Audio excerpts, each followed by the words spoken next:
안녕하세요. 사연에 빠지다의 DJ 민영입니다.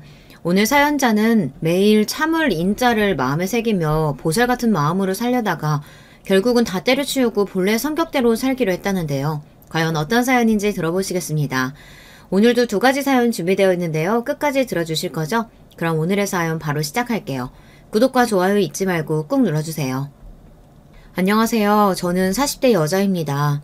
저의 지난 날들을 되돌아보면 돈 버는 거 말고는 추억이라고 말할 게 없어요. 제 나이 또래 친구들이라면 다 가보는 해외여행도 한 번 안 가보고 일만 하면서 살았으니 말 다 했죠. 저는 제가 봐도 정말 열심히 살았어요. 주변 친구들이 그렇게 살면 힘들지 않냐고 걱정할 정도로 쉬지 않고 바쁘게 살았습니다. 이것도 성격인 게 저는 가만히 있는 걸 못해요. 아무것도 안 하고 가만히 있으면 시간이 너무 아까워서 뭐라도 해야 직성이 풀립니다. 덕분에 저는 대학 때부터 아르바이트는 항상 기본 2-3개를 했어요. 그뿐만이 아니라 나중에는 직장 생활을 하면서도 아르바이트를 했습니다. 일반적인 직장인이라면 퇴근하면 집에 가기 바쁜데 저는 그렇지 않았어요. 그러다 보니 회사 동료들이 회식이라도 한번 하자고 하면 참석하기 힘들었죠. 세영씨는 불금인데 또 설마 아르바이트 하러 가는 거야? 세영씨는 도대체 언제 쉬어? 그렇게 살면 너무 힘들지 않아? 저는 일 안 하고 가만히 있으면 그게 더 힘들더라고요. 술 먹고 집에 누워있으면 뭐해요. 그 시간에 10,000원이라도 버는 생산적인 일을 하는 게 낫죠. 아유, 그래도 사람이 좀 쉬면서 해야지. 암튼 대단해. 난 세영씨처럼 살라고 하면 하루도 못 버틸 거야. 저는 잠자는 시간도 아까워서 항상 새벽 5시에 일어나 밤 12시에 잠이 들었어요. 짬만 나면 나가서 돈 버는 게 일상인 사람이라 회사에서 퇴근하면 간단하게 저녁 먹고 저녁엔 식당에 나가 아르바이트를 했어요. 주말에도 집에만 있기 지루해서 부동산에서 집을 보여주러 다니는 아르바이트도 했습니다. 같이 일하던 동료들은 그런 저를 이해하지 못했습니다. 출근해서 일만 하고 집에 가도 힘든데 어떻게 또 일하러 가느냐고요.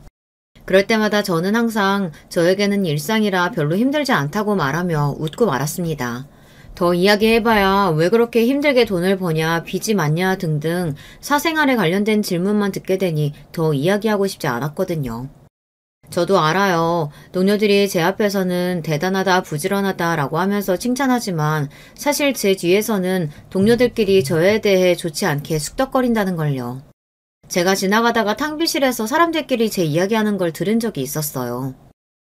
내가 주말에 뭐 하냐고 물어보니까 글쎄 주말에는 부동산에서 아르바이트 한다는 거 있지? 도대체 돈을 얼마나 벌려고 저렇게 악착같이 사는 거야?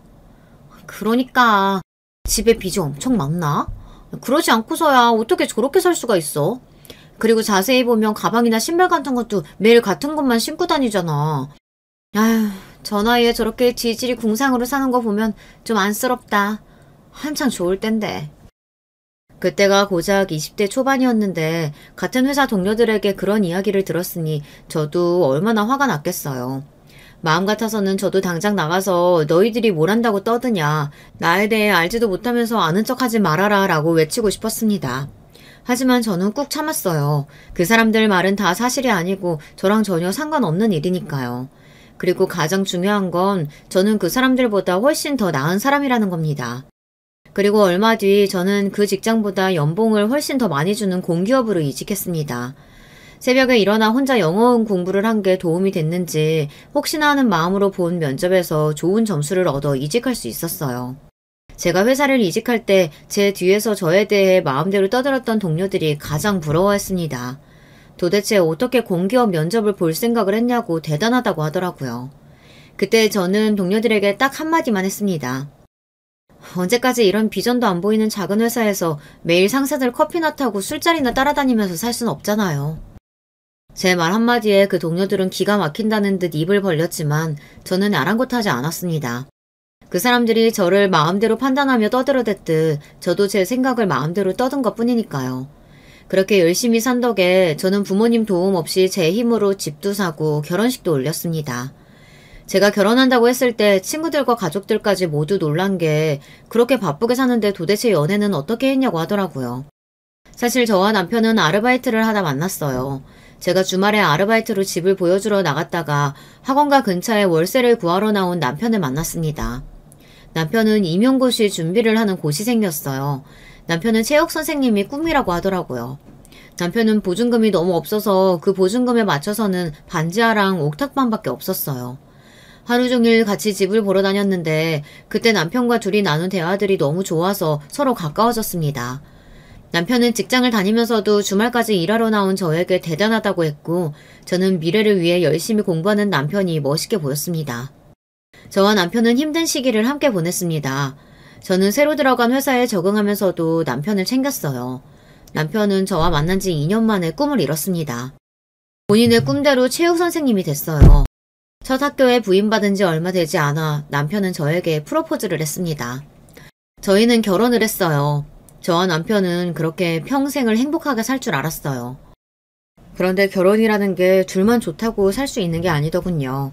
저는 결혼 초기부터 시어머니와의 사이가 어려웠어요. 저 나름대로는 시어머니와 잘 지내고 싶어서 노력했지만 소용없었습니다. 남편이 결혼 전부터 이야기해서 남편네 집안이 많이 보수적이고 고지식하다는 이야기를 듣기는 했지만 이 정도일 줄은 몰랐어요. 저희 친정부모님도 시골분들이라 고지식하다면 어디 내놔도 빠지질 않는데 친정부모님보다 연세도 젊으신 분들이 훨씬 더 고지식하더라고요. 결혼하고 깜짝 놀란 게 시댁은 아직도 여자 남자 밥을 따로 먹어요. 1년에 2번 명절 때마다 시아버지의 형님인 큰집에 가서 제사를 지냅니다. 큰집이 포항이란 명절마다 기차표를 예매해서 온 가족이 내려가야 합니다. 명절이니 가족을 만나러 포항까지 가는 거야 그러려니 해요. 그런데 그 가는 길이 쉽지 않습니다. 몇십 년째 명절이면 같은 길을 가면서도 시부모님은 매번 명절마다 싸워서 분위기가 좋지 않습니다. 도대체 이 짓을 언제까지 해야 하는 거야? 돈도 없어서 명절 보내기도 힘든데 내려갈 때마다 기차표에 형님들의 용돈에 애들 용돈까지 이게 다 뭐 하는 짓인지 모르겠다니까. 형님이랑 형수님이 매년 고생하시는데 동생으로서 그럼 그 정도도 못해? 아유, 말은 잘해요. 그렇게 동생 노릇 자식 노릇 잘하고 싶으면 돈을 벌어야 할 거 아니야. 젊어서도 사업 다 말아먹고 처자식 고생시키더니 늙어서도 어째 나아지는 게 하나도 없냐? 애들 앞에서 꼭 그렇게 돈돈 해야겠어? 애들 어릴 때야 그렇다고 하지만 이제 며느리도 있고 손주들도 있는데 그만 좀 해. 돈이 그렇게 좋으면 당신이 나가서 좀 벌던가. 내가 이 나이에 어디 가서 돈을 벌어. 아이고 젊어서 그렇게 고생시키더니 이제 나이 드니까 나가서 돈까지 벌어오라 하네. 당신이 고생하기는 뭘 했다 그래. 빚 때문에 허덕일 때도 집구석에서 놀기만 한 게. 어머 이 인간 말하는 것 좀 봐. 나 아니었으면 아들 셋 대학까지 다 어떻게 보냈어. 그나마 내가 잘 키웠으니까 우리 애들이 저렇게 잘 큰 거지. 저희 부모님은 아직도 서로 존댓말을 하시고 어려서부터 한 번도 큰 소리 내고 싸우는 걸 본 적이 없어요. 그렇다 보니 시부모님이 싸우시는 모습을 보면 놀라서 가슴까지 벌렁거렸어요. 서로 불만이 있어도 그렇지 어떻게 자식이랑 손주들까지 있는 앞에서 저러실까 싶어서요. 그런데 저만 놀라서 어쩔 줄 모르지 다른 가족들은 익숙하다는 듯 말리지도 않았습니다. 물론 남편에게 익히 들어 저도 알고는 있었어요. 시아버지께서 젊어서 사업하시다 망하는 바람에 온 식구가 거리에 나앉을 정도로 가난했었다고 하더라고요. 빚이 너무 많아서 그 빚을 갚느라 주변 친척들한테도 돈을 빌렸었대요. 그때부터 시부모님 두 분 사이가 나빠지기 시작하더니만 하루가 멀다 하고 매일 싸우셨대요. 그러다 보니 남편이나 아주버님들도 평생 고생을 달고 사신 거죠. 남편만 해도 임용고시 준비하면서도 새벽마다 아르바이트하며 생활비를 벌었어요. 거기다가 시어머니께서 돈이 없어서 힘들다고 하시면 생활비까지 보내드리고 했었나 보더라고요. 아주버님들도 마찬가지예요. 결혼할 때 도움은 당연히 못 받았으니 아이들까지 있는데도 아직도 월세를 살아요. 그런 상황에서도 자식들은 어떻게든 잘 살아보려고 아등바등 사는데 시부모님은 매일 싸우기만 하십니다. 그렇게 스트레스를 받으며 몇 시간씩 걸려 큰 집에 내려가면 잠깐 쉬지도 못하고 곧바로 자연스럽게 여자들은 다 주방에 들어가고 남자들은 거실에 앉아 하루 종일 여자들이 해다주는 음식에 술을 마셨어요. 그런 집안은 드라마 속에서나 보았지 실제로 존재하는 줄은 생각도 못했습니다. 친정도 제사를 지내는 집이다 보니 저는 애써 이해해보려고 해봤지만 주방에서 앉지도 못하고 내내 일하다 보면 저도 모르게 기분이 좋지 않았어요. 정말 10시간 넘게 허리 한번 제대로 못 펴고 일만 했거든요. 내가 지금 여기서 뭘 하는 건가? 하루 종일 음식을 만들고도 나는 왜 앉아서 편하게 먹지를 못하는 건가? 내내 불만만 쌓였습니다. 시댁에 올 때마다 불만이 있는 건 저뿐만이 아니었어요. 남편이 삼형제 중 막내라 위로 아주버님 두 분에 손이 형님이 둘이에요. 형님들도 산처럼 쌓인 설거지를 하면 항상 신세한탄을 하셨습니다. 결혼하기 전에 내가 명절 어떻게 보내냐고 물었더니 자기 집은 제사도 없고 식구들끼리만 보낸다 해서 그런가 보다 했더니만 완전 사기 결혼 당했어. 저는 제사 지낸다는 건 알고 있었는데 놀라워요. 저도 시골에서 자라서 집집마다 제사 지내는 거 많이 보고 컸는데 이렇게 거창하게 지내는 집은 처음 봤다니까요. 난 제사야 어차피 1년에 2번이니까 힘들어도 참고하겠는데 어머님 잔소리 하시는 거 진짜 들어도 적응이 안 돼. 아니, 본인은 아무것도 안 하고 음식만 집어먹고 다니면서 도대체 왜 맨날 꼬투리 잡으려고 그러는 거니? 제가 봐도 시어머니가 잔소리가 심하긴 했어요. 다른 사람들은 다 일하는데 혼자 아무것도 안 하고 왔다 갔다 하시면서 사사건건 간섭만 하고 다니셨습니다. 며느리 중 누구 하나 칼질을 하면 어디서 배웠길래 칼질을 그렇게 하냐, 친정에서 안 배웠냐로 시작해서 일일이 꼬투리를 잡았어요. 본인은 손 하나 까딱 안 하면서 며느리들 뒤만 쫓아다니며 훈계를 했습니다. 그러니까요. 어머님 저러시는 거 하루 이틀은 아니지만 진짜 얄미워 죽겠어요. 아까 보셨어요? 오늘 제가 들고 온 가방 보고는 딱 본인 스타일이라면서 자꾸 본인 어깨에 걸쳐보시는 거. 저 그거 이번 생일날 산 건데 또 달라는 거 아니겠죠? 에휴, 동서는 시어머니 성격 뻔히 알면서 시댁 올 때 새 가방을 들고 오면 어떡해. 어머님 저러시는 거 어디 하루 이틀이야? 저와 결혼한 지 얼마 안 돼서 잘 몰랐었는데 알고 보니 시어머니 성격이 보통이 아닌가 보더라고요. 아들들한테는 꼼짝도 못하면서 며느리들한테는 잔소리도 심하고 며느리들 물건까지 탐내시나 보더라고요. 며느리가 들고 온 물건 중에 마음에 드는 게 있으면 어떻게든 본인이 가져가려고 했어요. 저도 형님들께 이야기만 들었을 때는 설마 어른이 그렇게 하실까 싶었는데요. 진짜더라고요. 너는 애가 둘인 애가 왜 그렇게 사치를 부리고 다니니? 아직도 월세다는 주제에 그 가방이 너한테 가당키나 해? 작은 형님이 가방을 주겠다는 말을 명절 끝날 때까지 하지 않으니 시어머니는 골이 났는지 결국은 억지를 부리시더라고요. 그 모습을 실제로 제 눈으로 보고 나니 어이가 없어서 헛웃음이 다 나왔습니다. 이번에 결혼 10주년이라 내가 사준 거야. 엄마도 필요하면 내가 사드릴 테니까 괜히 심술 부리지 마요. 진짜? 우리 아들이 나도 사줄 거야? 그럼 나는 저거보다 더 비싸고 좋은 걸로 사줘. 엄마는 높은 거 알지? 순간 저와 형님들 모두 동시에 눈이 마주쳤어요. 조금 전까지 월세 어쩌고 저쩌고 하시더니만 그런 아들한테 더 비싼 가방을 사달라는 게 말이 되나요? 아무리 시어머니라도 어쩜 며느리들도 있는 앞에서 저럴 수가 있나 싶어서 얄미워도 너무 얄미웠습니다. 시간이 지나고 보니 그 정도는 애교에 불과했습니다. 시어머니는 은근히 사람을 힘들게 들들 볶았어요. 한 번은 이런 일이 있었습니다. 시어머니께서 볼 일이 있어서 근처에 오셨다가 잠깐 우리 집에 오셨어요. 그런데 오자마자 제 냉장고를 활짝 열고 안에 있는 걸 마음대로 꺼내더라고요. 그러더니 한다는 말이 기가 막혔습니다. 새아가, 사돈 시골에 사신다고 하지 않았니? 근데 어쩜 너희 집 냉장고에는 근한 시골 고추장이나 된장도 하나 없어? 어머, 이거 사골 아니야? 너희는 젊은 애들이 사골을 다 사고 그러니? 이 비싼 걸. 아, 그거 엄마가 보내주신 거예요. 제가 체질이 약해서 때때마다 직접 고아서 보내주시거든요. 너처럼 건강한 애가 이런 게 뭐가 필요하니? 이런 건 나처럼 나이 먹은 사람이나 먹는 거야. 이거 내가 좀 가져간다? 친정부모님이 보내주신 사골뿐 아니라 반찬이랑 과일까지 싹 다 꺼내갔습니다. 저는 황당해서 그걸 다 왜 꺼내시냐고 했더니 시어머니는 오히려 아무렇지도 않은 얼굴로 저를 위해서라고 했습니다. 너희 둘 다 일하느라 집에도 없는데 이렇게 쌓아두면 뭐해. 괜히 다 썩어서 버리지. 우리가 좀 나눠가서 먹을 테니까 나 또 안 먹는 거 있으면 다 내놔봐. 시어머니의 행동에 저는 사실 당황했어요.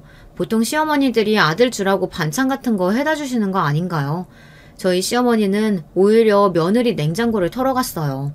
그뿐만이 아니었습니다. 제 옷장이며 화장대까지 마음대로 만지시더니 뭐 가져갈 거 없나 찾으시는 것 같았어요. 막내, 너는 젊은 애가 취향이 왜 이러니? 가방이며 옷이며 명색이 공기업 다닌다는 애가 어쩜 다 시장에서 주워온 것 같은 것들만 있어. 너는 명품도 없니? 남의 물건을 탐하는 것도 모자라서 제 물건을 가지고 시장에서 주워온 것 같다는 막말까지 하셨어요. 제가 워낙에 무력이 없어서 옷이나 가방 같은 걸 잘 안 사요. 명품 살 돈 있으면 그 돈 모아서 적금을 하나 더 들죠. 답답한 소리 하고 있네. 여자는 자고로 어딜 나가도 품이 있고 고상해 보이는 맛이 있어야 돼. 우리 막내가 학교 선생인데 네가 이렇게 구질구질하게 하고 다니면 사람들이 뭐라고 하겠니?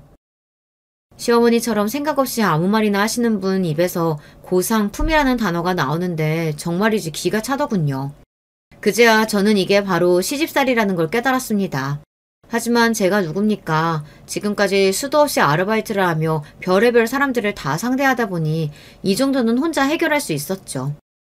어머님도 참, 제가 그렇게 한 푼 한 푼 안기 덕분에 제 나이에 이런 아파트도 있는 거잖아요. 저 얼마 전에 대출도 다 갚았어요. 그랬습니다. 남편과 제가 신혼집으로 사는 집은 바로 제 명의의 집이에요. 제가 3년 동안 부동산에서 일하면서 아름아름 들은 정보로 사게 된 저의 집입니다. 솔직히 마음 같아서는 어머님은 그렇게 품위 있고 고상하게 사시느라 아직도 전세 사세요? 라고 말하고 싶었지만 그 말은 안 하고 참았습니다. 했다가는 이 자리에서 머리채라도 잡힐 게 뻔하니까요. 어머 얘 좀 봐. 너 지금 결혼하면서 집 좀 해왔다고 내 앞에서 생색내는 거니? 내 아들 정도면 여자가 그 정도 해오는 게 당연하지. 너도 알잖아. 우리 준아 명문대 나왔지. 인물 좋지. 직장 좋지. 뭐 하나 빠지는 거 없는 거. 주변에서 우리 준아 한 번만 만나게 해달라고 줄 선 여자가 한 트럭이었어. 또 저 소리였습니다. 제가 처음 결혼하겠다고 시댁에 인사 갔을 때도 시어머니는 똑같이 저 소리를 했어요. 주변에서 제 남편 소개해달라고 한 사람들이 한 트럭인데 그중에 대학 교수 딸내미도 있고 대기원 임원 딸도 있다고요. 사실 시어머니께서 그런 소리 하실 때마다 저는 기분이 나빠요. 당연히 저야 남편을 사랑하지만 저도 어디 가서 빠지는 조건은 아닙니다. 대학이야 남편보다 좋은 대학을 나눈 건 아니지만 연봉도 제가 더 높고 재산도 제가 훨씬 많아요. 남편도 평생 전세만 살다가 저와 결혼하면서 아파트에 살아본다고 좋아했습니다. 그런데 자꾸만 시어머니께서 본인 아들만 잘났다고 우기시니 좀 듣기 싫더라고요. 제가 별 호응 없이 입을 삐죽거리고 있었더니 시어머니도 기분이 상했는지 눈을 흘기시고서는 우리 집에서 턴 물건들을 가지고 그대로 돌아가셨어요. 그 이후로도 시어머니는 여전했습니다. 저를 만날 때마다 제 길을 꺾으려고 하셨어요. 사실 형님들에게 이미 들은 게 있어서 저는 시어머니의 만행에 대해서 익히 알고 있었어요. 시어머니는 지금까지 한 번도 직장을 다녀보신 적이 없답니다. 중학교를 졸업하고 바로 남의 집에 들어가서 식모살이를 몇 년 하시다가 시아버지를 만나고 결혼하고 바로 아들 셋을 낳으셨다고 하더라고요. 아들 셋을 낳고 키우는 동안 집안 사정이 좋지 않았는데도 시어머니는 일을 안 하셨대요. 물론 시아버지가 워낙 권위적이고 고지식하셔서 시어머니가 돈 버는 일까지 하고 싶지 않았을 수도 있겠죠. 자식 키우는 일이나 집안일은 온통 시어머니의 차지였을 테니까요. 하지만 일을 안 해보셔서 그런지 사회생활이 어떤지를 전혀 모르세요. 저희 시댁 아주머님들이나 형님들 그리고 우리 집까지 모두 다 맞벌이에요. 애들 키우면서도 형님들이나 저나 계속 직장생활을 했습니다. 애도 봐주시는 분들이 없어서 애까지 키우면서 다들 힘들게 버티고 있어요. 그런데 시어머니는 아무 생각 없이 며느리들을 아무 때나 오라가라 하셨어요. 시어머니와 며느리 셋만 들어가 있는 단톡방도 있어요. 제가 결혼하고 나서 시어머니께서 바로 그 방에 초대하셨죠. 그 방은 거의 시어머니만 일방적으로 이야기하세요. 항상 시아버지 때문에 속상한 일 혹은 본인 친구들 자식들은 뭘 해줬다는 이야기였죠. 저와 형님들은 대꾸도 하고 싶지 않았지만 그럴 수가 없으니 대충 매일 이모티콘을 보내거나 대충 네 라고만 대답하고 말아요. 그러던 어느 날이었어요. 그 단톡방에 시어머니께서 웬 일정을 하나 보내시더라고요. 그러고는 연달아 날짜만 3개가 찍혀 있었어요. 그러더니 하시는 말씀이 기가 막혔습니다. 5월 19일 1시 30분, 5월 26일 2시, 6월 7일 1시. 내가 통 입맛이 없고 머리가 아파서 병원 갔더니 무슨 검사를 해야 한다고 3일에 걸쳐서 병원에 와야 한다고 하네. 병원이 멀어서 혼자 가기 힘드니까 너희들이 돌아가면서 나 좀 데리고 가라. 순간 단톡방에는 정적이 흘렀습니다. 당연한 일이었죠. 며느리 셋 다 직장에 다니고 애들이 있는데 바로 다음 주부터 있는 병원 일정을 마음대로 통보하고 데리러 오라고 하셨으니까요. 저와 형님들만 있는 단톡방이 난리가 났습니다. 형님들은 도대체 시어머니께서 왜 또 저러시냐고 툴툴거렸어요. 저도 짜증이 나기는 마찬가지였습니다. 또 시작이다. 바빠 죽겠는데 왜 또 저러시는 거야? 5월 19일이면 바로 다음 주인데 지금 당장 돌아가면서 데리고 오라고 하면 우리가 어떻게 돼? 무슨 회사가 놀이터도 아니고. 아무리 직장 생활을 안 해봤어도 그렇지 저런 이야기를 왜 며느리들한테 하는 거야? 뻔하죠. 어머님 생신 다가오잖아요. 며느리 하나하나 만나서 뭐 갖고 싶다, 뭐 필요하다 연설하시려고 그러죠. 그랬습니다. 저는 몰랐는데 시어머니께서 매년 당신 생일만 다가오면 며느리들을 만나서 뭐가 필요하네, 뭐가 갖고 싶네 이야기하신답니다. 아무리 그래도 어머님은 병원 일정을 상의도 없이 마음대로 통보하시면 어떡해요. 형님들 시간 되세요? 저는 생일이고 뭐고 간에 시어머니께서 멋대로 날짜와 시간을 잡아 통보하듯 메시지를 보낸 게 더 화가 났습니다. 안 그래도 일하면서 어린 딸을 매일 어린이집에 맡기고 출근하는 것도 마음 쓰여 죽겠는데 시어머니까지 저렇게 귀찮게 하시니 짜증이 나더라고요. 착한 형님들은 어떻게든 시간을 맞춰서 시어머니를 모시러 가려고 했지만 제 생각은 달랐습니다. 시어머니께서 말도 안 되는 요구를 하시는데 제가 들어드릴 필요 없다고 생각했어요. 그래서 저는 시어머니와의 단톡방에 제 생각을 이야기했습니다. 어머니 말씀은 알겠는데 회사에 급한 일정이 있어서 저는 다음 달까지 따로 휴가를 쓸 수는 없어요. 전 급하시면 준하씨나 아주버님들께 이야기하세요. 저는 이 정도는 당연히 할 수 있는 이야기라고 생각했는데 형님들은 꽤 놀라시더라고요. 형님들도 불만이 있을 때마다 시어머니께 은근히 이야기하긴 했는데 시어머니에게는 잘 안 통한다고 하시더라고요. 그런데 역시나 형님들 말대로 시어머니는 상식적으로 말이 통하지를 않았습니다. 애들 직장생활 하기도 힘든데 거기다가 대고 이런 쓸데없는 일까지 신경 쓰라고 할 수가 있니? 이런 일은 여자가 하는 거지. 저는 순간 너무 화가 나서 남편에게 전화를 했어요. 그리고 시어머니께서 하신 이야기를 그대로 남편에게 했습니다. 그러자 남편도 적잖이 당황하더니 본인이 알아서 하겠다고 하더군요. 그리고 몇 시간 뒤 퇴근하려고 하는데 시어머니에게 전화가 왔습니다. 전화를 받았더니 수화기 너머로 시어머니의 고함 소리가 버럭 들렸어요. 얘 막내! 너는 도대체 어떻게 된 애가 그렇게 너밖에 모르니? 내가 병원 좀 같이 가자고 한 게 그렇게 기분이 나쁠 일이야?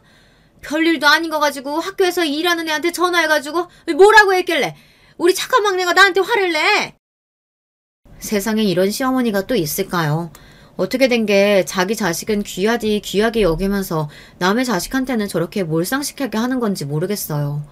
저는 더 말하고 싶지도 않아서 가장 쉬운 방법을 쓰기로 했습니다. 저는 시간이 안 되니까 준하 씨한테 가라고 한 거예요. 그리고 어머님 뭘 잘못 알고 계시는데 어머님 아들들만 일하는 거 아니고 며느리들도 똑같이 일하고 있어요. 시간 안 되고 회사에 눈치 보이는 건 다 똑같다고요.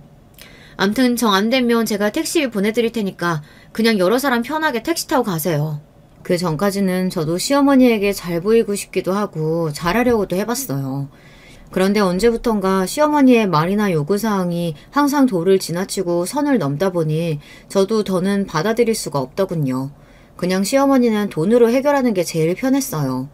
제가 자세히 말은 안 했지만 결혼하고 지난 10년 동안 시댁에 돈 때문에 힘든 일이 있을 때마다 저와 남편이 시부모님을 도와드렸어요. 다른 형제들도 조금씩 생활비를 도와주시는데도 시어머니는 항상 돈이 없다고 하셨죠. 시아버지께서 공장을 운영하시긴 하시는데 그게 잘 안 되는지 시어머니에게 생활비를 전혀 안 주신다고 하더라고요. 제 생각은 생활이 안 될 정도로 경제적으로 힘드시면 어머님도 일을 해야 하는 거 아닌가 싶지만 그런 이야기는 남편이나 시어머니에게 할 수는 없었습니다. 결혼해서 신기한 게 한 가지 있다면 남편을 사랑해서 가족이 됐지만 생판 남이었던 사람들끼리 무작정 가족이라고 만나 생활하다 보니 이해하기 어려울 때가 많아요. 특히나 시부모님이 이해하기 어렵습니다. 아들이 셋이니 키우느라 힘드셨던 건 알지만 저희 부모님이랑은 정말 달라요. 저희 부모님도 하루도 쉬지 않고 열심히 사시는 모습을 보고 저도 그대로 배운 거예요. 그런데 시부모님은 어떻게 하면 자식들한테 도움을 받을 수 있을까만 생각하세요. 그러던 중 일이 하나 있었습니다. 친정 부모님 댁에 20년 넘은 에어컨이 있었는데 그게 망가졌다고 하더라고요. 친정에 있는 물건들이 다 그래요. 아무리 시골이라도 집도 지은 지 50년이나 지난 벽돌집인데다 텔레비전, 냉장고는 골동품이나 다름없을 정도로 오래됐어요. 저희 친정이 원래 그래요. 검소함이 몸에 밴 집안입니다. 그런 모습을 보고 자란 덕에 저도 알뜰한 게 몸에 배어서 평생을 악착같이 살았어요. 제가 아주 어릴 때는 부모님이 좀 힘드셨는데 두 분이 허리띠를 졸라매고 검소하게 알뜰하게 사시면서 평생을 성실하게 일한 덕분에 지금에 이를 수 있었죠. 아버지는 몸으로 일해 땀을 흘리며 번 돈으로 무조건 부동산을 사셨습니다. 그래야 노후에 편안하게 살 수 있다고 생각하셨거든요. 덕분에 지금은 경제적으로 여유가 있으신데도 여전히 아끼고 절약하면서 사세요. 알뜰하게 살던 버릇이 이미 몸에 배워서 바꾸기 힘들다고 하시더라고요. 저는 그런 부모님을 존경합니다. 저도 그런 부모님처럼 살기 위해 열심히 산 거예요. 그런 분들이 에어컨도 안 사시고 이 더위에 선풍기 하나 틀고 계시니 저는 속상해서 제가 에어컨을 한 대 사드렸습니다. 아이고, 선풍기면 되는데 무슨 에어컨을 사고 그랬어. 엄마는 에어컨 차가운 바람 싫어서 안 사는 거야. 정말 괜찮으니까 환불해. 엄마, 이 큰 집에 에어컨 하나 없다고 하면 사람들이 욕해. 엄마가 찬바람 싫어해서 무풍으로 샀으니까 걱정하지 말고 그냥 쓰세요. 친정 부모님은 제가 돈만 쓰면 무슨 큰일이 나는 줄 아시는 분들이다 보니 좋으시면서도 자꾸 필요 없다고 하셨어요. 그래도 이번만은 저도 고집을 피워서 에어컨을 사드렸습니다. 저희 시댁 식구들은 자식한테 해준 것도 없으면서 자식 돈을 쉽게 흥청망청 쓰시는데 친정에는 에어컨 하나 사드리는 거 가지고도 됐다고 하시니 저는 억울해서라도 안 되겠다 싶어 더 좋은 신형 에어컨으로 샀습니다. 그런데 얼마 뒤 말도 안 되는 일이 벌어졌어요. 마침 시아버지 생신이라 오랜만에 시댁에 온 식구가 모여 다 함께 식사를 했습니다. 식사를 마치고 뒷정리를 하며 형님들이랑 이야기를 하는데 마침 작은 형님이 에어컨이 아무래도 이상하다고 바꿔야 할 것 같다고 이야기를 하시더라고요. 그래서 제가 최근에 친정에도 에어컨이 망가져서 하나 사드렸는데 가격 대비 좋은 제품인 것 같다고 추천했습니다. 그런데 그때였어요. 과일을 가지러 주방에 들어오신 시어머니께서 그 이야기를 들으신 거죠. 제가 친정에 에어컨을 사드렸다는 사실을 알게 된 시어머니께서는 말도 안 되는 소리를 하셨습니다. 이게 무슨 소리야? 막내 너 설마 친정에 에어컨 사드렸니? 내가 기가 막혀서 어디 감히 출가 외인이 친정에다가 돈을 써? 순간 저는 제 두 귀를 의심했습니다. 시어머니께서 원래도 말도 안 되는 소리를 항상 하시기는 했지만 지금까지 본인이 저에게 한 짓이 있는데 어떻게 고작 에어컨 하나 가지고 저에게 저런 소리를 할 수 있을까 싶었죠. 뻔뻔해도 너무 뻔뻔했어요. 시어머니의 말이 얼마나 기가 막혔으면 옆에 있던 형님들까지 놀라서 제 편을 들었어요. 어머니, 동서 능력 있는 거 뻔히 아시면서 무슨 그런 소리를 하세요. 동서 능력이면 친정에 그 정도는 해드릴 수 있죠. 말 같지도 않은 소리 하고 있네. 여자가 돈 벌어봐야 얼마나 번다고 돈을 허투루 써. 그리고 아무리 돈이 있어도 결혼한 유부녀가 그렇게 큰 돈을 마음대로 써도 돼? 시어머니의 말을 들으면 들을수록 기가 막혔습니다. 저는 어이가 없어서 더는 들어줄 수가 없었어요. 시어머니의 뻔뻔함에 치가 떨렸습니다. 어머니야말로 그거 아세요? 어머님이 사시는 이 집 명의도 제 명의인 거? 그 나이에 갈 데 없어서 며느리 집에 얹혀 사시면서 어머님이 저한테 이래라 저래라 하시면 안 되죠. 저는 결국 터져버리고 말았습니다. 시어머니가 밉고 싫어도 다른 가족들을 봐서 애써 참고 있었는데 시어머니의 막말에 꾹꾹 참아뒀던 화가 펑 하고 터져버리고 말았어요. 뭐? 얘가 지금 뭐라는 거야? 이 집이 왜 네 집이야? 이 집 살 때 분명 우리 아들이 보태준 거라 그랬는데. 어머니야말로 본인 자식들이면서 뭘 너무 모르시는 거 아니에요? 아주버님들 애들 키우면서 살기도 빠듯하신데 몇 천씩 되는 돈이 갑자기 어디서 구했겠어요? 어머님, 동서 말이 맞아요. 이 집 동서 명의로 된 집이에요. 그게 아버님이 비밀로 해달라고 하셔서 어머니께 말씀을 못 드렸는데 사실은 아버님께서 공장 정리한 돈으로 집을 산 게 아니라 아버님 공장에 소송이 들어오는 바람에 전세 보증금까지 다 날리게 된 거예요. 집이고 공장이고 다 날려서 당장 갈 데도 없는 상황이라 급하게 동서 집으로 이사한 거예요. 동서 아니었으면 정말 큰일 날 뻔했어요. 그랬습니다. 시어머니는 모르고 계셨지만 사정이 있었어요. 자식들도 나중에 한 사실인데 시아버지께서 운영하시던 공장이 거래처에 결제를 안 해준 게 억 단위가 넘더라고요. 시아버지 공장이 사정이 안 좋은 것 같다고 여기저기 듣기는 했는데 그 정도일 줄은 몰랐어요. 결국은 결제를 못 받은 거래처들이 손을 잡고 시아버지를 고소했더라고요. 그래서 급하게 공장도 매물로 내놓고 전세 보증금까지 빼야 할 형편이 된 겁니다. 일이 그렇게까지 커지고 나서야 시아버지께서 아들들에게 이야기를 하신 거죠. 공장이랑 보증금으로 대충 빚은 갚았는데 당장 시부모님 사실 집이 없다고요. 시아버지는 당신의 사정을 아들들에게 이야기하면 누구라도 나서서 집으로 모시고 갈 줄 알았는데 아들들이 다들 머뭇거린 겁니다. 그럴만하죠. 시어머니라면 며느리들이 다들 학을 떼고 싫어하는데 무작정 모시겠다고 할 수는 없으니까요. 저희 남편도 마찬가지였습니다. 더군다나 우리 집은 남편이 산 집도 아니고 제 명의로 된 집이다 보니 남편이 저에게 말하기 어려웠던 것 같아요. 그래서 저는 시아버지의 일을 전혀 모르고 있었습니다. 그러다 나중에서야 형님들에게 듣게 됐어요. 아버님은 도대체 무슨 생각으로 일을 그렇게까지 키우신 거래? 그래놓고 자식들한테 책임지라는 식으로 이야기하면 도대체 어쩌자는 거야. 그러니까요. 아들들 결혼한다고 제대로 된 집 하나 사주신 적도 없으면서 전세도 간신히 사는 아들들한테 이제는 얹혀 사시기까지 할 작정인가 봐요. 저는 그제야 시아버지 사정을 알게 됐어요. 형님들이 걱정하시더라고요. 이러다 정말 시어머니를 모시고 살아야 하는 거 아니냐고요. 당연한 걱정이었습니다. 사람이 망해도 어쩜 그렇게까지 쫄딱 망할 수가 있는지. 공장에서 쓰시던 트럭까지 싹싹 다 팔아서 몽땅 빚을 갚는 데다 쓰셨다고 하더라고요. 형님 두 분은 힘들어도 어떻게 돈을 조금씩이라도 모아서 월세 보증금이라도 만들어보자고 하셨어요. 시어머니를 모시고 사느니 그게 낫지 않냐고요. 형님들, 어머니 성격 모르세요? 본인 사정 생각 안 하시고 자식들이 월세 살라고 했다고 하면 난리를 치실걸요. 저한테 생각이 있으니까 형님들은 걱정하지 말고 계세요.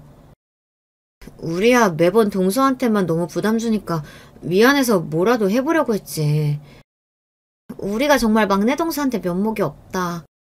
괜찮아요. 그런 시어머니랑 누가 살고 싶겠어요. 저는 생각만 해도 끔찍해요. 차라리 내가 사는 집을 주고 말지. 진심이었습니다. 매번 시아버지는 돈으로 사고치시고 형님들이나 아주버님은 이런저런 핑계로 막내인 저희에게 떠넘기시지만 그런 건 상관없었습니다. 서로 뻔히 사정 아는데 도울 수 있는 일은 돕는 게 가족이니까요. 하지만 저는 시어머니라면 정말 치가 떨려요. 돈이야 있다가도 없고 없다가도 생기는 거니 그렇다 치지만 사람을 무시하고 함부로 대하는 게 너무 싫었습니다.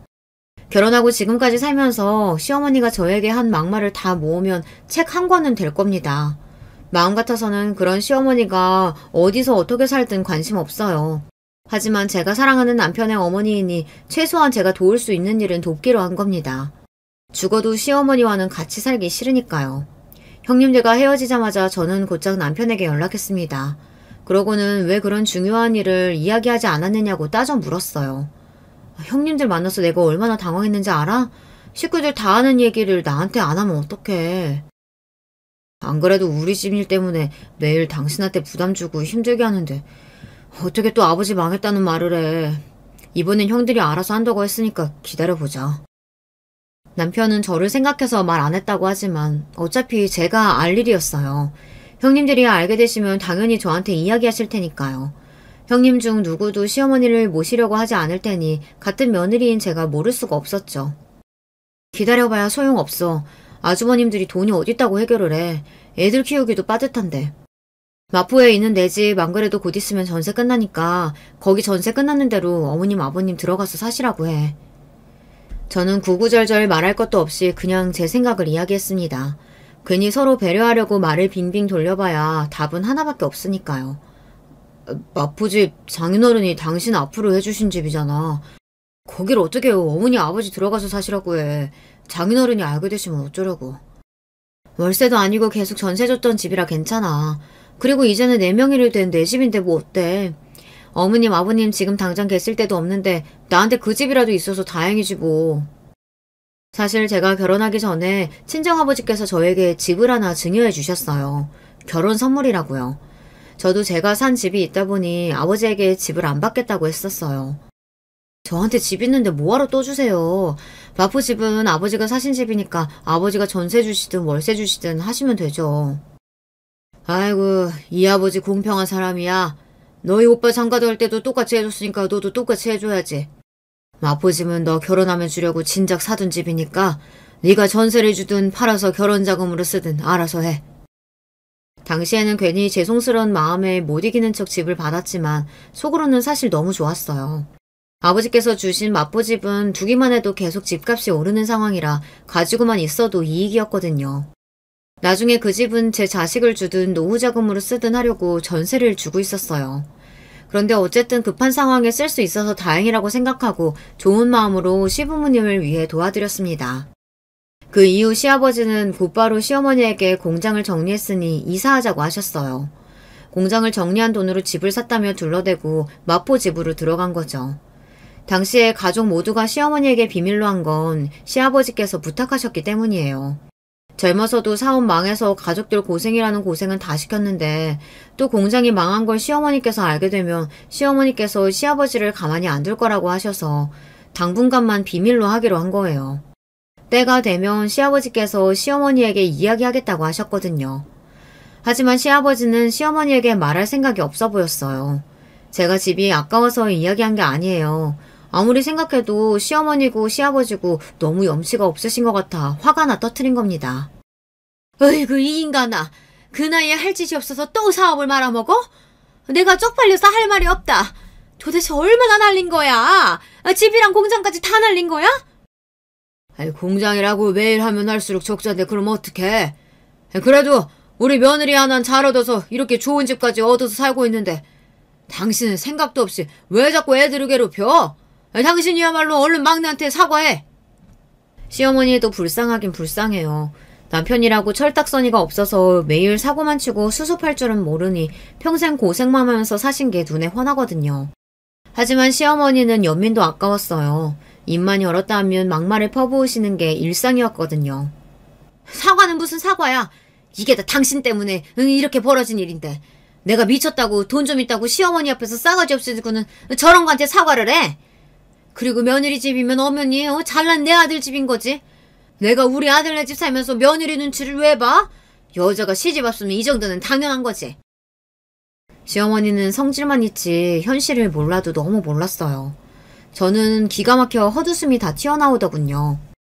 어머님이 몰라도 뭘 너무 모르시네요. 이 집이 왜 어머님 아들 집이에요? 엄연히 제 이름으로 된 제 집인데요. 여자가 아무리 잘나도 집안에 가장이 따로 있는데 그게 무슨 소리 하는 거야? 네 집이면 당연히 네 아들 집이지. 시어머니는 끝까지 제 말귀를 못 알아들으시고 본인 이야기만 하셨어요. 아무래도 이 기회에 시어머니의 못된 말버릇을 고쳐도 고쳐야 할 것 같아 저도 최후의 방법을 썼습니다. 좋아요. 어머님은 잘난 아들들 있으시니까 앞으로 아들들한테 다 알아서 해달라고 하세요. 저는 내일 바로 부동산에 가서 전세 들어올 사람 있는지 알아봐달라고 할 테니까. 저는 제 할 말만 하고 시댁을 나와버렸습니다. 그리고 저는 남편과 아주버님들에게도 말했어요. 내일 바로 집 내놓을 테니까 그런 줄 알라고요. 그러자 아주버님들과 남편이 시어머니에게 난리를 쳤나봐요. 어쩌자고 저에게 그런 소리를 했냐고요. 마포집 나오면 엄마 아버지 지금 당장 갈 데나 있어? 며느리들이 다들 어머니 싫다고 아무도 안 모시겠다고 하는데 도대체 어쩌라고 그래? 뭐야? 내가 싫어서 아무도 나를 안 모셔? 웃기고들 있네. 내가 내 아들들이랑 살겠다는데 지까지 것들이 뭐라고 나랑 사내만에 그래? 큰애야, 오늘부터 우리는 너희 집으로 가야겠다. 시어머니는 정말 아무것도 모르세요. 본인이 살자고 하면 아들들이 네 알겠습니다 할 줄 알았나 봐요. 엄마 무슨 소리 하는 거야? 이제 하다하다 아들 이혼까지 시키려 그래? 애들 엄마가 어머니 모시고 살 바에 이혼해서 애들하고 나가서 산대. 시어머니는 이 상황이 괘씸하다며 울분을 토로했지만 소용없었습니다. 작은 아들이나 막내 아들인 제 남편도 상황은 똑같았으니까요. 아무도 시어머니를 모시겠다고 하지 않았어요. 어이구, 예편네가 그동안 며느리들한테 어떻게 했길래 이래? 당장 막내한테 연락해서 빌어. 그래야 계속 그 집에 살 수 있을 거 아니야. 시아버지마저 시어머니의 속을 박박 긁자 화가 나다 못해 충격까지 받으신 시어머니는 그대로 알아누웠다고 하더라고요. 저는 신경도 쓰지 않았습니다. 시어머니는 현실을 좀 아셔야 해요. 그리고 며칠 후 믿기지 않는 일이 벌어졌어요. 시어머니께 연락이 왔습니다.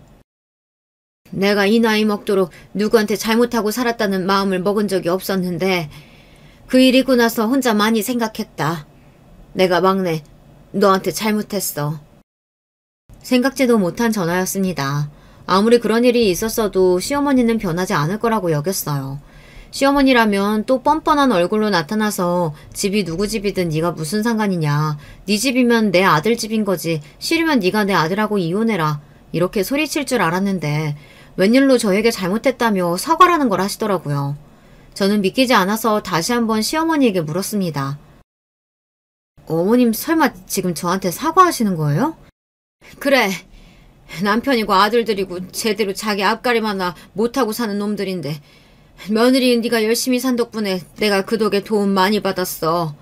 너한테 지질이 궁상이라고 한 거, 그리고 친정에 에어컨 좀 사드렸다고 화낸 거, 내가 다 미안하다.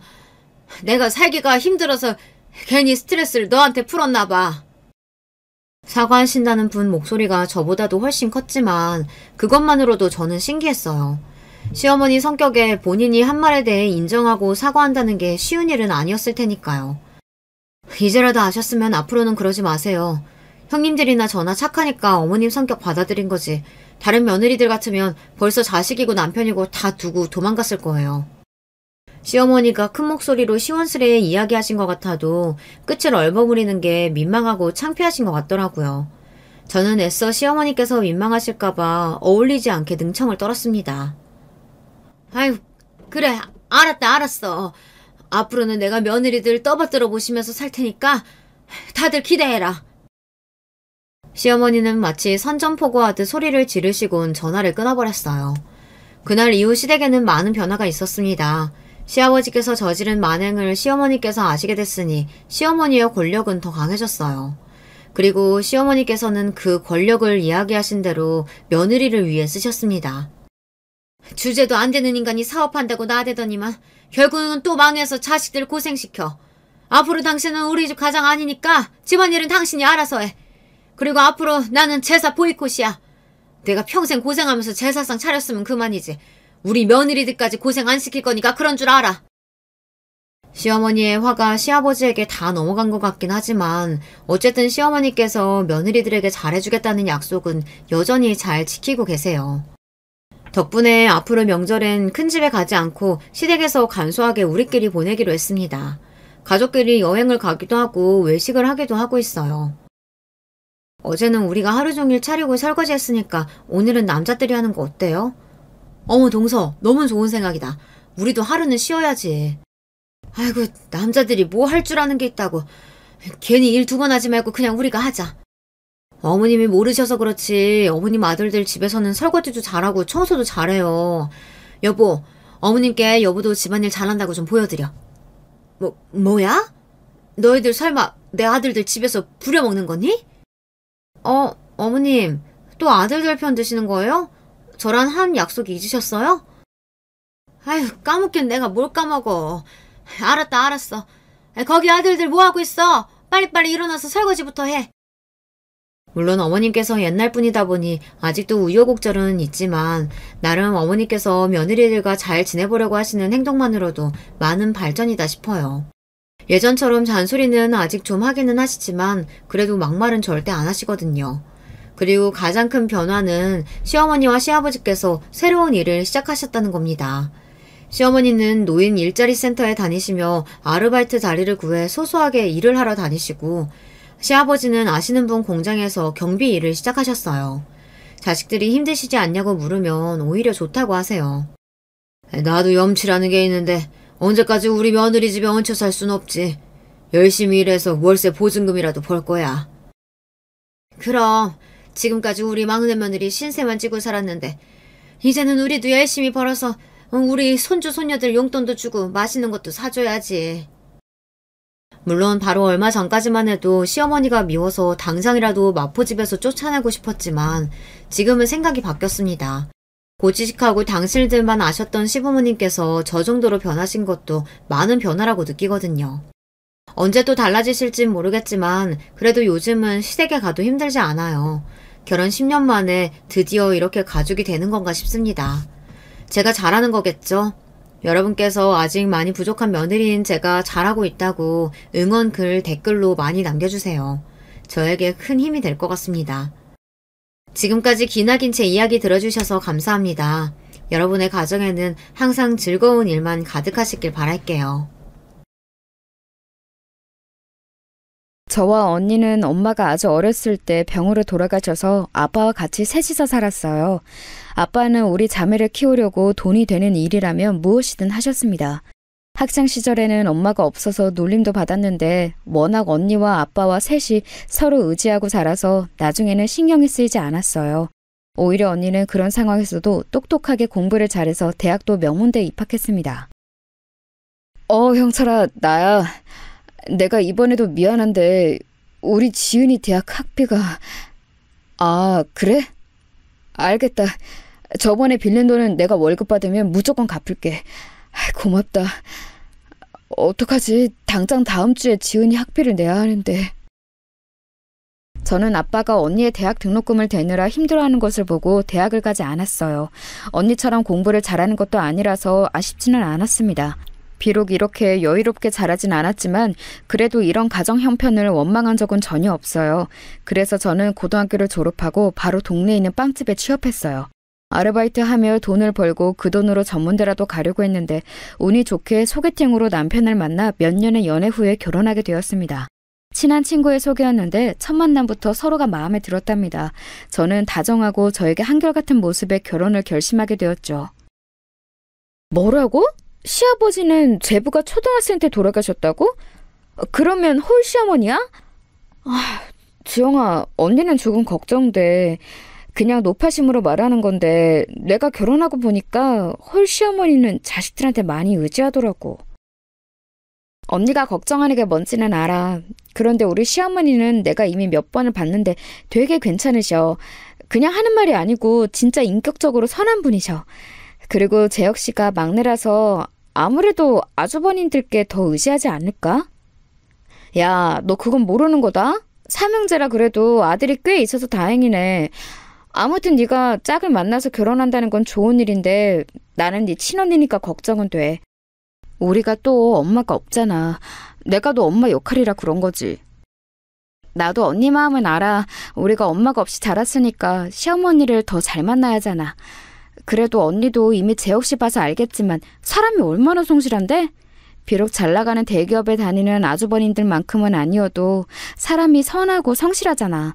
너무 걱정하지 마. 저와 3살 차이가 나는 언니는 저에게 엄마나 다름없었습니다. 그래서 제가 시어머니가 남편이 없이 혼자서 삼형제를 키웠다는 말에 노파심으로 얼마나 걱정했는지 몰라요. 하지만 우리 시어머니는 제가 남편과 결혼하려고 처음 인사 갔을 때부터 느꼈지만 굉장히 선하신 분이셨어요. 아유, 우리 재혁이한테 말 많이 들었어요. 그렇게 예쁘다고 칭찬하더니 진짜로 예쁘게 생겼네. 무슨 텔레비전에 나오는 연예인 같아. 우리 아들하고 결혼해줘서 고마워요. 응? 아, 어머님 부끄러워요. 그리고 재혁 씨도 잘생겼잖아요. 우와, 그런데 이 음식 다 어머님이 만드신 거예요? 어쩜 이렇게 솜씨가 좋으세요? 식당을 하신다고 들었는데 음식 때깔만 봐도 훌륭해요. 얼굴도 예쁜데 말도 예쁘게 하네. 우리 재혁이가 다른 복은 몰라도 아내 복은 타고났네. 음식은 그냥 입맛에 맞지 않을 수도 있는데 일단 이것저것 했으니까 먹어봐요. 어머님, 제가 먹어본 음식 중에 제일 맛있어요. 제가 집에서 밥을 잘 안 먹어서 음식 소리가 별로인데 어머님한테 많이 배워야 할 것 같아요. 재혁 씨가 이런 음식을 먹고 자랐다니 벌써 걱정이 되는걸요? 걱정할 게 뭐가 있어요. 만약에 반찬 투정하면 나한테 바로 전화해요. 자고로 남자는 아내가 해준 밥이 제일 맛있어야 해. 그냥 맛없어도 입 꾹 닫고 먹어야지. 그리고 반찬은 내가 매번 보내줄 거니까 걱정하지 말고, 응? 시어머니는 우리 친언니가 걱정한 것과 달리 마음씨가 아주 좋으신 분이셨어요. 물론 혼자 식당을 운영하며 아들을 무려 셋이나 키운 분이라 강단은 있으셨죠. 자기 주장은 확실히 하지만 무례하지는 않은 분이셨어요. 엄마가 없이 자랐던 저라 시어머니의 화끈하면서 따뜻한 모습에 많이 끌렸습니다. 실제로 결혼 준비를 하며 우리 친정에서 제가 지원받은 거는 전혀 없었거든요. 제가 혼자 아이들을 키우며 빚을 갚고 뭐하고 하느라 딱히 해줄 수 있는 것이 없어요. 그래서 정말 죄송합니다. 어떻게든 애들이 결혼하는데 뭐라도 해줘야 하는데 아버지라는 사람이 이렇게 능력이 없어서. 사돈, 지금 무슨 말씀을 그렇게 섭섭하게 하세요. 이렇게 곱고 예쁘고 착하게 키워주신 것만으로도 다 하셨어요. 집은 제가 어떻게든 방 한 칸이라도 마련할 테니 걱정하지 마세요. 우리 쪽에서는 아버지가 해줄 수 있는 게 적었는데 시어머니는 아무렇지 않게 집을 마련해 주셨어요. 비록 반지하였지만 그래도 집을 얻어주신 게 어디예요? 심지어 결혼식에 들어가는 비용도 시어머니가 내주셨습니다. 지영아, 언니가 처음에는 조금 걱정했는데 지금 보니까 네가 나보다 결혼을 잘한 것 같아. 시어머니 인상도 좋으시고 언니가 이제 마음이 조금 놓인다. 내가 말했잖아. 우리 시어머니 진짜 좋은 분이라니까. 나 볼 때마다 칭찬도 얼마나 해주시는지 몰라. 그러니까 언니 너무 걱정하지 마. 언니도 내 엄마 역할하느라 그동안 수고 많았어. 우리 아빠가 혼자 너랑 나 키우면서 고생 많았는데 드디어 마음 편해진 것 같더라. 나도 남편이랑 시댁이 썩 마음에 드는 것은 아닌데 그래도 이 정도면 뭐 괜찮지. 아 참, 너 형님들은 어때? 원래 형제 집안은 며느리들끼리 신경전이 좀 있거든. 아직 얼굴을 별로 못 봐서 잘 모르겠어. 남편한테 듣기로는 두 분이 다 똑똑하다고 하던데. 좋은 시어머니를 만난 거는 분명히 행운이었어요. 하지만 문제는 다른 곳에 있었습니다. 바로 형님들이었어요. 시어머니가 저에게 너무 친절하고 따뜻했던 것과 달리 형님들은 첫 만남부터 그렇게 썩 좋지는 않았습니다. 우리가 대학 동문이거든. 그래서 유독 공감이 잘 되니까 서로 친해. 또 마침 남편들이 둘 다 대기업이라 말하면 통하는 게 많아. 동서는 그런데 혹시 어디 대학 나왔어? 아, 형님. 저는 집안 사정이 좋지 않아서 고등학교를 졸업하고 바로 일했어요. 그러다 남편을 만나 이렇게 결혼까지 하게 된 거예요. 어머, 대학을 안 나왔다고? 나랑 형님은 명문대 출신이라 대화 수준이 좀 높은데 동서가 괜찮을지 모르겠다. 혹시 나중에 소외감 든다고 뭐라 할까봐 미리 말하는 거야. 네? 아, 네. 알겠습니다. 아우, 동서, 장난도 적당히 쳐야지. 아, 왜 그래? 장난이니까 너무 신경 쓰지는 마. 우리 그런 사람들 아니야. 사실 첫 만남에 저렇게 말하는 경우가 많지 않잖아요. 아무리 장난이라고 해도 장난이 아닌 게 눈에 보였어요. 너무 당황하기도 하고 이게 무슨 상황인가 싶었습니다. 대놓고 자기들은 명문대고 동문이라 친하다고 선을 긋는 모습에 어안이 벙벙했어요. 그렇지만 그때는 결혼하면 막상 만날 일이 적어서 최대한 저만 잘하면 되겠다고 생각하고 넘겼습니다. 제가 먼저 다가가면 형님들도 마음을 열 거라 생각했어요. 물론 그 생각은 제 오산이었습니다. 물론 결혼하고 형님들은 대놓고 저를 무시하지는 않았어요. 그냥 두 분이 유난히 친한 것은 맞았지만 그렇다고 저를 따돌리거나 일부러 소외감을 들게 하지는 않았습니다. 다만 시어머니를 약간 무시하는 태도가 있어서 불편했어요. 얼마 전에 텔레비전에서 보니까 나 같은 늙은이들도 해외여행을 다니더라. 나는 중학교까지만 나오고 그 뒤로는 집안이 어려워서 일만 했거든. 그래서 나중에 늙으면 프랑스나 독일 같은 유럽에 가보고 싶어. 거기도 영어를 쓰지? 영어 공부도 해야겠다. 어머님, 독일은 독일어를 쓰고 프랑스는 프랑스어를 써요. 물론 영어도 세계 공용어라 쓰긴 하지만 해외라고 다 영어만 쓰고 그러는 거 아니에요. 아, 그러니?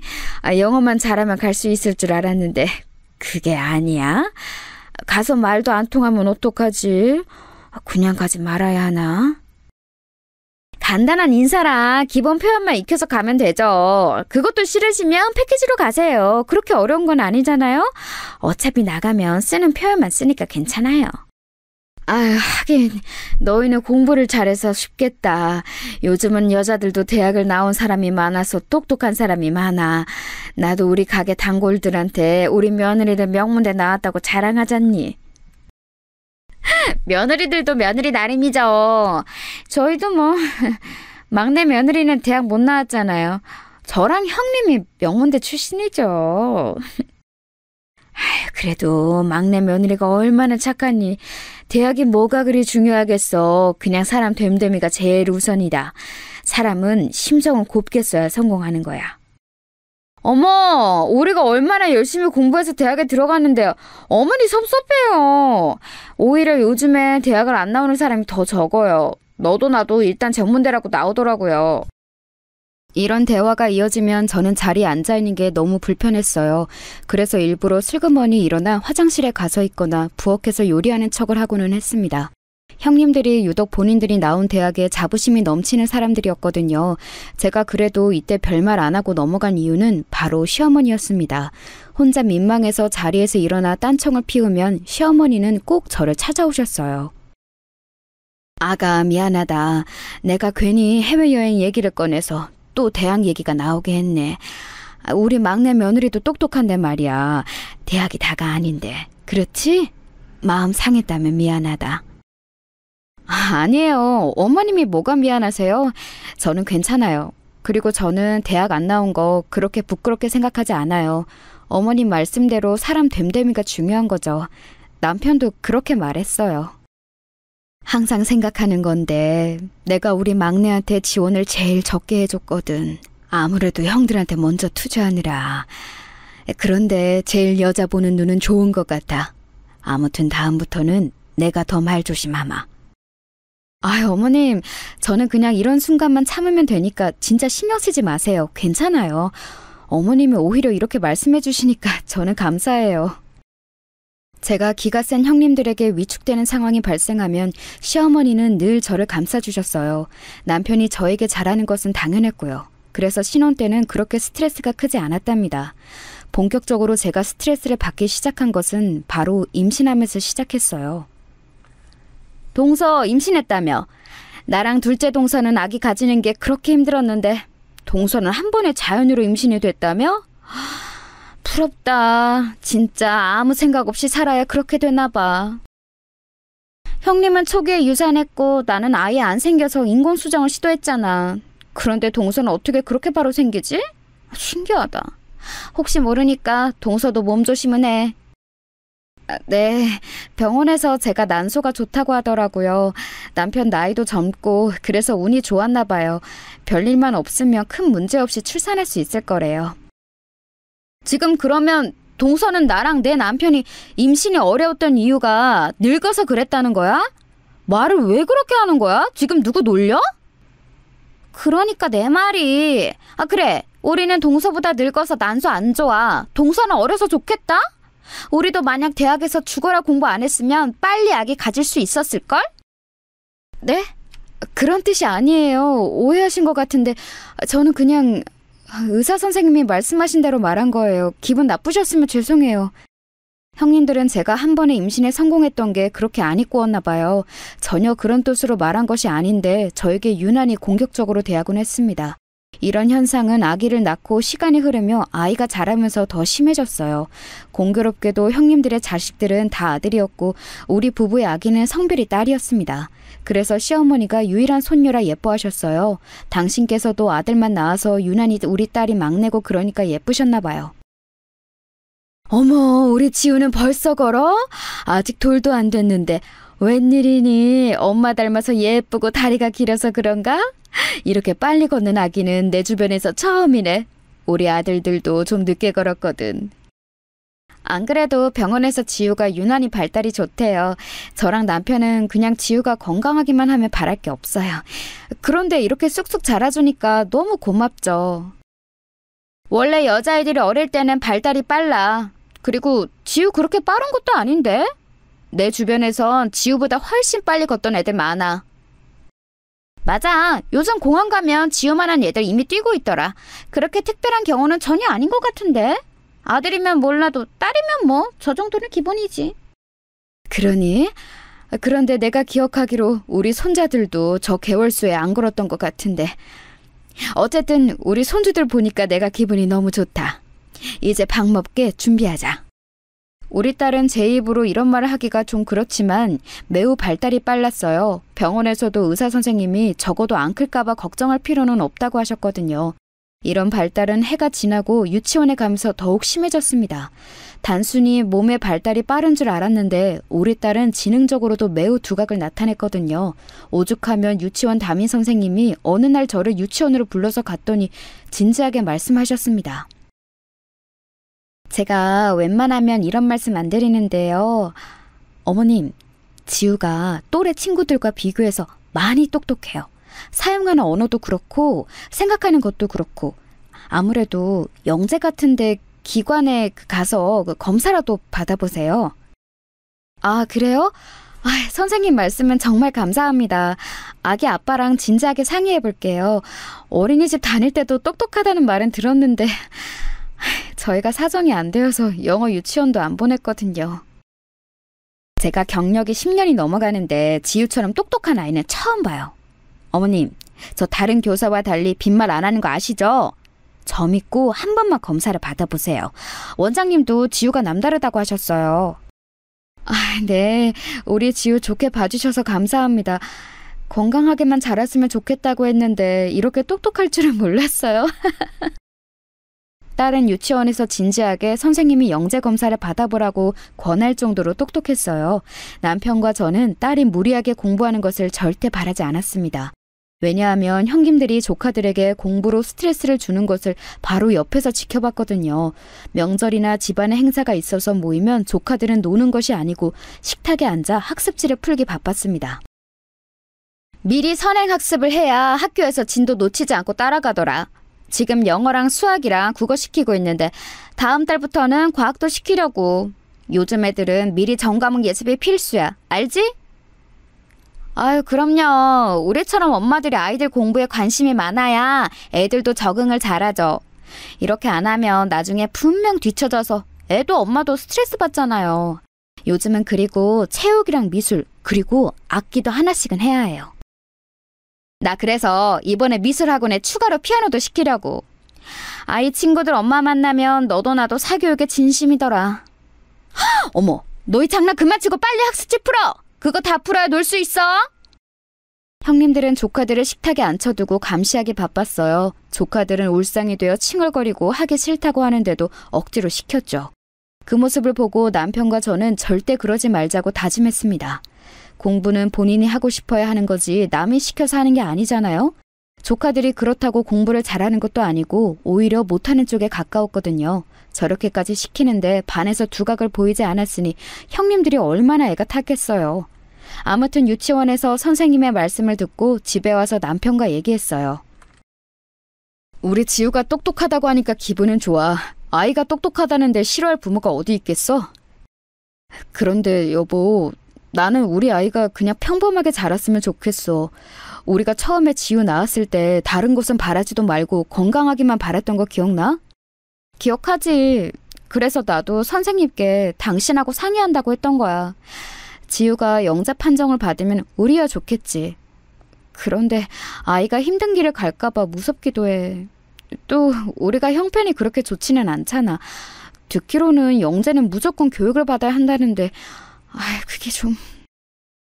우리가 나 혼자 외벌이로 돈을 버니까 내가 형들처럼 대기업에 다니는 것도 아니고 선생님께서 좋게 봐주신 것은 너무 좋아. 그런데 일단 우리 조금 더 기다려보자. 초등학교에 입학하면 그때는 또 평범한 수준이 될 수도 있잖아. 남편과 저는 아주 긴 얘기를 나누었어요. 그리고 결국 영재 검사는 받지 않는 것으로 결정했습니다. 만약 영재로 판정이 되면 그때는 뭐라도 시켜야 할 것 같았거든요.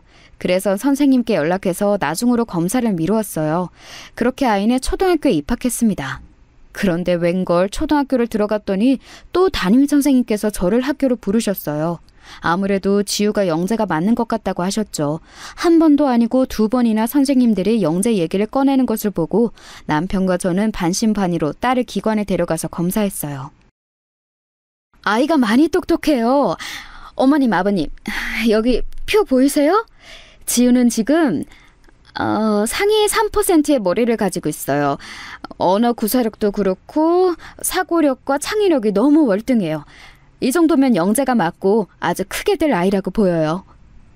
기관에서 영재 판정이 내려졌습니다. 그리고 남편과 저는 더욱 고민하게 되었어요.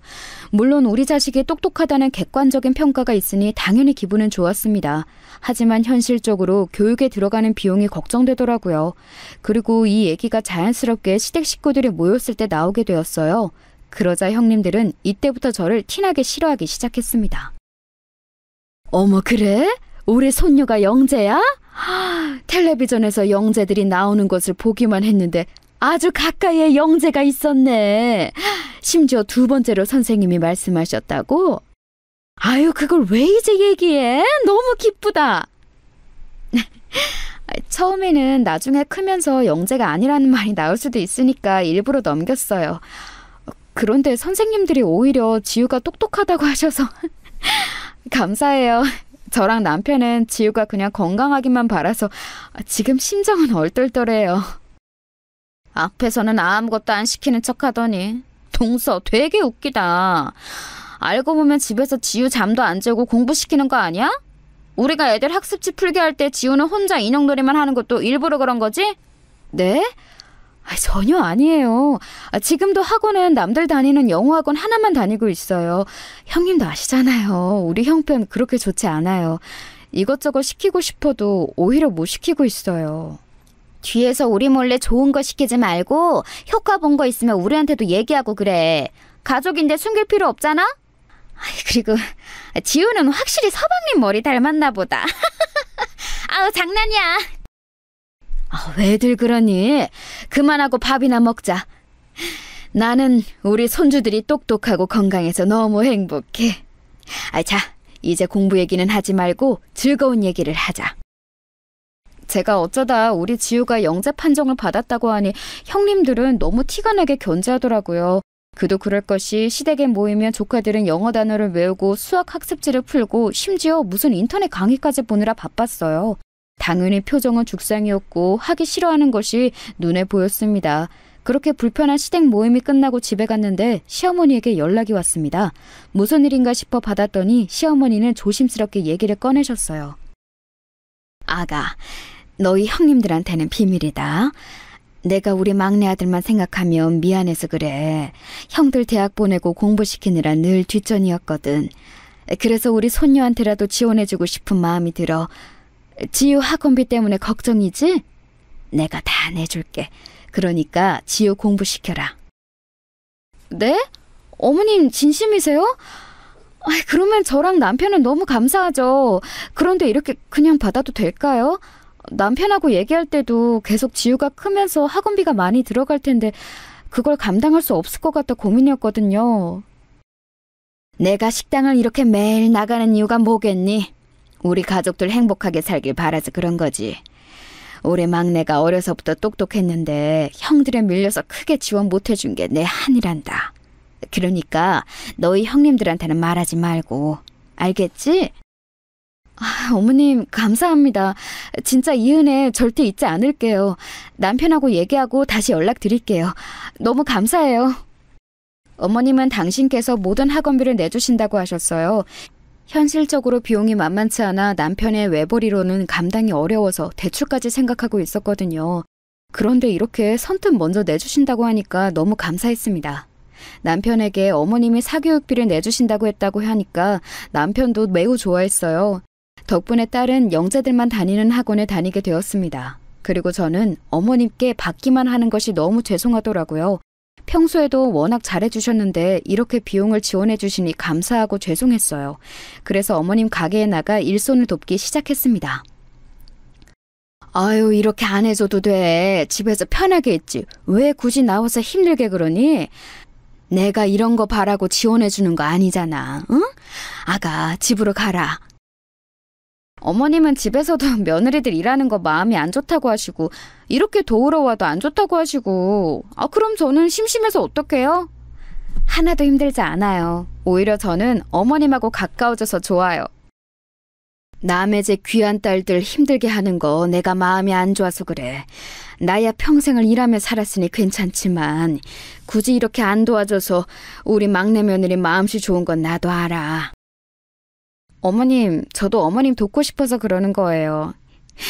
손님 몇 분이세요? 3명이요? 3명이시면 이리로 와주세요. 어머님, 저 주문 받으러 갈게요. 바쁘다 바빠. 어머님은 실제로 며느리들에게 웬만하면 일을 시키지 않으셨어요. 집으로 모여도 당신이 다 알아서 하셨고 식당에는 오는 것도 마다하셨습니다. 형님들은 그래서 어머님 가게에 왔던 것도 손가락으로 꼽을 정도로 적다고 했어요. 그런데 저는 그러질 못하겠더라고요. 결혼할 때 집도 한 채씩 해주시고 명절이나 행사 때도 어머님이 거의 혼자 모든 음식을 다 하셨어요. 그뿐만이 아니고 손주들을 워낙 예뻐하셔서 올 때마다 용돈도 두둑하게 주셨죠. 아이를 낳을 때마다 모든 며느리에게 아들들 몰래 용돈을 주셨고 당신 아들들보다 며느리들을 더 챙기셨어요. 특히 엄마 없이 자란 저에게 시어머니는 시어머니가 아니고 이제 친정엄마나 다름없었습니다. 이걸로 백화점 가서 옷도 사입고 그래, 응? 이렇게 가게 일까지 도와줘서 고마워서 주는 거니까 사양하지 말고 받아. 여기, 자, 이제 빨리 집에 가라. 어머님 안 돼요. 안 그래도 지우 학원비도 다 내주시면서 이렇게 저까지 어떻게 돈을 받아요? 저도 이런 거 바라고 돕는 거 아니니까 다시 가져가세요. 이러면 저 안 나와요? 아이고, 내가 주고 싶어서 그래. 내가 딸이 없어서 이제 지영이 너는 그냥 내 딸이야. 엄마가 딸한테 용돈도 못 주니? 섭섭하다. 제가 더 섭섭해요. 어머님 저번 주에도 형님들한테 용돈 주셨죠? 우리 며느리들 그만 챙기고 어머님이야말로 옷을 사 입으세요. 이왕 말 나온 김에 저랑 같이 쇼핑 가요. 항상 며느리들을 챙기게 바쁘셨던 시어머니는 막상 본인은 별로 욕심이 없으셨어요. 그래서 제가 시어머니를 모시고 백화점에 갔더니 너무 좋아하시더라고요. 우리 막내 며느리 덕분에 내가 이런 호강도 하네. 나는 항상 길거리를 걷다 보면 엄마랑 딸이 팔짱 끼고 돌아다니는 게 그렇게 부럽더라고. 그런데 지영이 너랑 다니니까 이제 그런 딸 가진 엄마들이 안 부러워. 저랑 이제 좋은 곳 많이 다녀요. 이왕 말 나온 김에 이번 명절은 제주도로 같이 여행 가는 거 어떠세요? 어머님 바람도 쓸 겸 같이 가요. 제주도? 그러고 보니 나 제주도를 한 번도 안 가봤어. 나야 같이 가면 너무 좋지. 그런데 너희 형님들은 싫어할 수도 있으니까 반응 보고 결정하자. 형님들이 바쁘다고 하거나 싫은 티를 내면 우리 가족하고 가면 되는 거죠. 저는 어머님 모시고 가는 거 절대 힘들지 않아요. 저는 시어머니의 가게에 가서 일을 도우며 훨씬 가까워졌어요. 그래서 어머님을 모시고 여행을 갈 생각도 했죠. 그런데 문제는 형님들의 반응이었어요. 제가 어머님과 가까워질수록 형님들과 사이가 멀어졌습니다. 제주도 얘기를 꺼내자 형님들은 저를 따로 불러내서 말씀하셨어요. 동서, 우리가 참고 참았는데 더는 못 참을 것 같아서 말할게. 동서가 생각해도 너무하지 않아? 그렇게 혼자 어머님 가게 일 돕는 것까진 알겠는데 여행은 뭐야? 도대체 왜 그러는 거야? 저는 어머님이 워낙 며느리들에게 잘해주시잖아요. 그래서 너무 감사한 마음에 그런 거였어요. 그리고 혹시 몰라서 말하자면 형님들은 가게 안 나오셔도 돼요. 어머님도 저 나오는 거 원하지 않으시거든요. 원하지 않는데 왜 굳이 나가?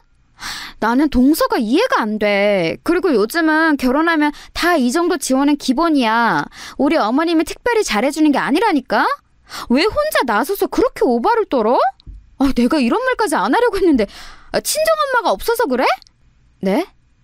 형님, 무슨 말씀을 그렇게 심하게 하세요? 제가 아무리 엄마가 없어도 그거랑 이거랑 무슨 상관인지 모르겠어요. 그리고 여행 가기 싫으시면 안 가시면 되잖아요. 제가 대신 효도하겠다는데 왜 형님들이 그렇게 기분 나빠하시는지 모르겠어요. 지금 딸 공부 잘한다고 기세 등등해서 그러는 거야? 영재가 뭐 그렇게 특별한 줄 알아? 그거 중학교 가면 말짱 도루묵 되는 경우 한두 번이게? 동서 지금 딸 때문에 콧대 높아서 아무것도 안 보이나 본데 행동 똑바로 해. 네? 여기서 갑자기 우리 지우 얘기가 왜 나와요? 그리고 저랑 남편은 지우가 영재가 더 아니라고 해도 아무 상관이 없어요. 저야말로 형님들처럼 아이한테 스트레스 주면서 공부시키고 싶지 않은데요? 뭐? 참나. 형님, 얘 말하는 거 봐요. 진짜 위아래도 없나? 이래서 고소는 안 된다니까요. 수준이 맞아야 대화를 하지. 격 떨어져. 형님들도 수준이 높은 대화를 하는 건 아니던데요? 저도 참을 만큼 참았어요. 저한테 뭐라 하시는 거야? 제가 참으면 되는데 왜 자꾸 어머님하고 딸 얘기를 꺼내서 논점을 흐리는지 모르겠어요. 조용히 해. 가진 것도 없고 공부도 못하면서 뭐가 그래 잘났다고 난리야? 됐어. 그래, 제주도는 동서 부부가 알아서 모시고 다녀와. 형님들과 대화하며 그동안 참았던 게 확 터졌어요. 그리고 결국 제주도는 우리 부부가 모시고 다녀오게 되었습니다. 시어머니에겐 그냥 형님들과 아주버님들이 워낙 바빠서 어쩔 수가 없다고 둘러댔어요. 시어머니는 처음 가는 제주도에 상당히 기분이 좋아 보이셨습니다. 바다색이 어쩜 이렇게 맑고 깨끗하지? 나중에 시간 되면 첫째랑 둘째 가족들도 데리고 오자. 이번에는 시기가 안 맞아서 어쩔 수 없었지만 말이야. 그나저나 돌아갈 때 우리 며느리들 선물을 사가야겠어. 애들 돌보느라 바빠서 여행도 못 가잖니. 심지어 시어머니는 형님들에게 선물을 사서 가셨어요. 이렇게 며느리들을 위하는 시어머니가 어디 있겠어요? 형님들은 요즘은 기본으로 시댁에서 다 해준다고 하던데 아무리 제 주변을 둘러봐도 이런 시어머니는 없었어요. 그리고 남들도 그렇게 한다고 받는 것을 당연하게 여기면 안 되잖아요. 그래서 저는 이렇게 제가 시어머니를 모시고 다니는 게 불만이었던 적이 한 번도 없었습니다. 그러다 사건이 터지게 되었어요. 시어머니가 어느 날 심각하게 온 가족을 다 부르고 가족회의를 해야 한다고 하셨습니다. 내가 이번에 건강검진을 했는데 초기 치매라고 하더라. 어쩐지 얼마 전부터 정신이 오락가락하고 몸이 말을 들지 않더니 지금은 멀쩡하지만 나도 모르게 정신이 팔려서 환청이 들리기도 하고 헛소리를 하기도 해. 그래서 가게도 접어야 할 것 같고 무엇보다 혼자 사는 것은 무리 같다. 엄마가 치매 판정을 받았어요? 그래도 초기에 발견해서 다행이에요. 모시는 문제는 아들들끼리 상의하고 결정할게요. 엄마는 아무 걱정하지 마세요. 맞아요. 엄마가 혼자 우리 아들 3명 키우고 지금도 손주들 뒷바라지하느라 그동안 너무 고생하셨어요. 이제 우리가 갚을 차례예요. 어머님은 당신께서 치매 판정을 받았다고 하셨어요. 사실 시어머니가 제주도를 다녀온 이후로 자꾸 이상 행동을 하시곤 하셨거든요. 자꾸 했던 말을 까먹으시고 정신을 제대로 차리지 못하는 모습이 종종 보였습니다. 남편과 둘이 혹시 치매 아닌가 걱정했는데 그 걱정이 현실로 바뀌었죠. 시어머니의 폭탄 발언 이후 어머님 없이 자식들 부부만 모여서 얘기가 나왔어요. 형님들은 아주버님들이 앞에 있자 딱히 크게 말을 꺼내지 않더라고요. 어머님을 누가 모실지 결정해야 하는데 혹시 의향 있는 집 있니? 우리는 애들이 이제 고등학생이라 집에서 공부를 해야 해서 현실적으로 힘들 것 같은데. 그럼 우리가 모실까? 막내는 집이 좁아서 힘들지 않아? 너희는 남는 방이 없잖아. 그렇지? 어머니 오시면 아마 거실에서 지내셔야 할 것 같아. 그런데 형 괜찮겠어? 형수님 괜찮아요? 치매가 모시는 게 진짜 힘들다고 하더라고. 주변에서도 그렇고 텔레비전만 봐도 힘들어 보이긴 했어요. 저는 사실 자신이 없긴 해요. 원래 병간호는 아무나 하는 게 아니라고 하더라고요. 동서는 어때? 어머님하고 제일 친한 게 동서잖아. 그런데 어머니가 워낙 당신에게 해준 게 많잖아. 우리도 많이 지원받았고 또 저번에 당신 친정빚도 대신 갚아주셨고. 여보! 지금 무슨 말을 하는 거야? 그 얘기가 여기서 왜 나와? 그렇게 치면 여기서 지원 안 받은 집이 있어? 저는 둘째 아주버님의 말을 듣고 깜짝 놀랐어요. 어머니가 알고 봤더니 둘째 형님의 친정 빚을 대신 갚아주셨더라고요. 이 대화를 통해 저는 확신하게 되었습니다. 어머님이 분명히 입을 꾹 닫고 모른 척하는 큰형님에게도 몰래 지원해 주셨을 거라는 사실을요. 분위기가 둘째 형님네가 모시는 분위기로 가자 둘째 형님은 크게 당황하는 모습을 보였습니다. 그렇게 그날 대화가 끝났는데 아니나 다를까 형님들은 또 저를 불러냈어요. 예상한 반응이라 덤덤하게 나갔더니 역시나 형님들은 대놓고 저에게 말했습니다. 동서는 왜 이렇게 얄미워? 거기서 어떻게 본인이 어머님 모시겠다고 말을 하나도 안 해? 왜? 막상 치매 걸린 어머님 모시는 건 힘드니? 진짜 사람 그렇게 안 봤는데 너무하네. 아주버님들이 말씀하셔서 제가 말할 타이밍이 없었어요. 그리고 어머님 모시는 건 둘째 형님이 하는 걸로 결정난 거 아니었나요? 동서! 지금 무슨 소리를 하는 거야? 아직 결정 안 났어. 제주도도 모시고 갔던 거는 동서잖아? 동서가 모셔야지. 왜 내가 모셔? 말이 되는 소리를 해.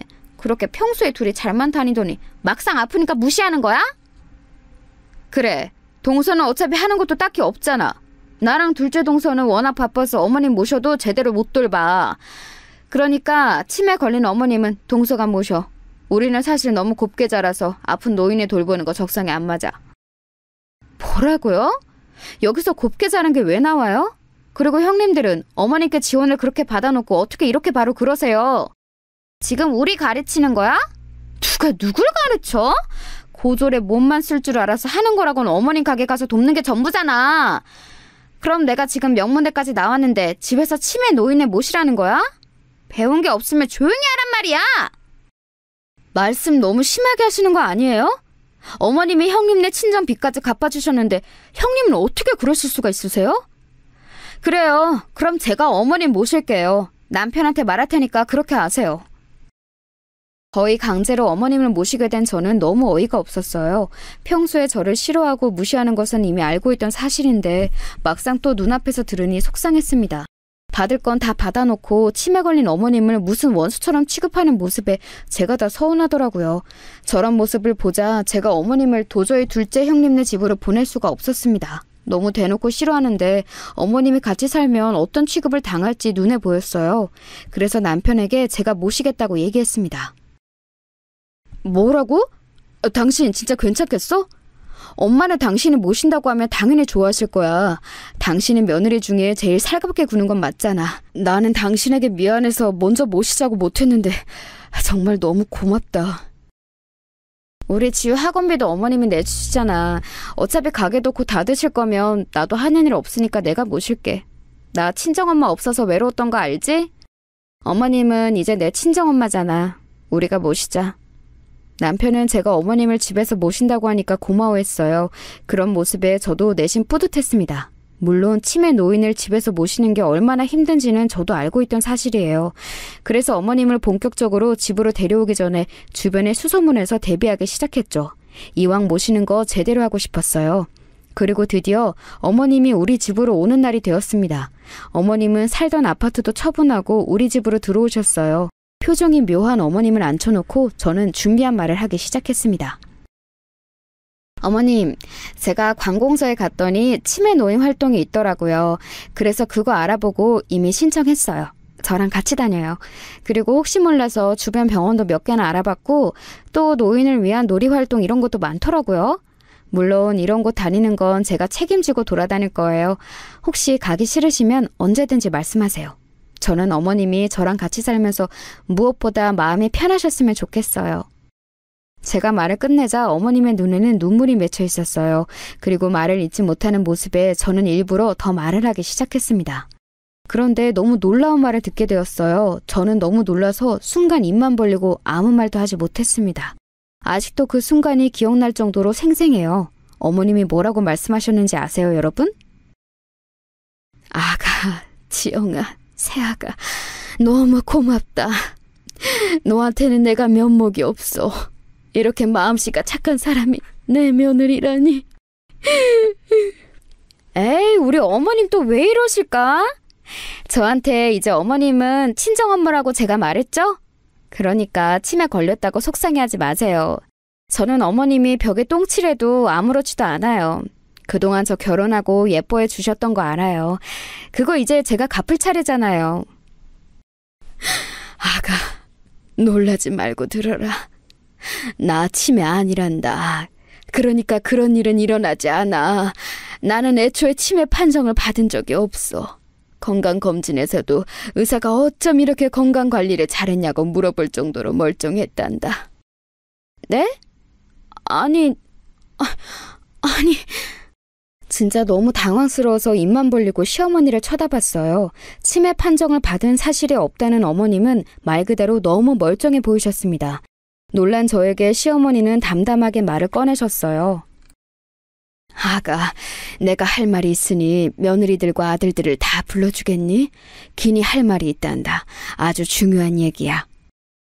어머님의 말씀에 저는 남편에게 연락해서 아주버님들과 형님들을 그날 밤 우리 집으로 다 불러들였어요. 그리고 아주 충격적인 소식을 알게 되었습니다. 어머님은 우리 집 거실에 모인 가족들을 보더니 품에서 핸드폰을 꺼내셨어요. 그리고 그 핸드폰에서 녹음 파일을 재생하자 저는 깜짝 놀라 아무 말도 할 수 없었습니다. 아휴, 저 노인이 지금 이걸 선물이라고 사온 거야? 센스가 어쩜 이렇게 구려? 나는 같이 제주도 가자는 소리에 기겁했잖아. 저 노인네를 데리고 내가 제주도에 왜 가? 미쳤어? 그러니까요. 저도 너무 놀랐어요. 막내 쟤는 어머님 옆에 꼭 붙어서 콩고물 떨어지는 거 받아먹으려는 게 보여요. 얄미워 죽겠어. 이러다 저 노인의 병 걸리면 모른 척 하겠죠? 딱 보면 몰라. 요양원 보내자고 할걸? 재산 노리고 저러는 거 눈에 보이잖아. 노인네는 그것도 모르고 좋댄다. 그나저나 저번에 친정비 갚는다고 돈 받았다고 했지? 나도 친정 핑계대고 돈 받을까? 아이, 대충 둘러대고 돈 받아요. 나 그걸로 가방 샀잖아. 노인네 앞에서 눈물 조금 보이면 또 사람 좋은 척 열심히 하면서 돈 줄걸요? 우리야 뭐 물주를 생각하면 되니까 좋지. 그 녹음에는 형님들이 시어머니를 흉보는 목소리가 가득 담겨 있었어요. 형님들은 녹음본이 재생되자 소스라치게 놀라며 핸드폰을 뺏으려고 했습니다. 하지만 어머니의 완강한 태도에 아주버님들이 나서서 형님들을 안쳤어요. 녹음본이 끝나자 어머님은 당당하게 말씀하셨습니다. 내가 그동안 첫째와 둘째 며느리가 나를 무시하는 것은 알고 있었다. 그런데 이렇게 뒷담화를 심하게 할 줄은 몰랐어. 그것도 내 집에서 내가 준 선물을 받고. 너희가 인간이냐? 그동안 친정 핑계로 나한테 돈 받아간 거 다 돌려내. 아들들 몰래 줬던 용돈도 다 내놔. 착한 막내 며느리가 날 버린다고?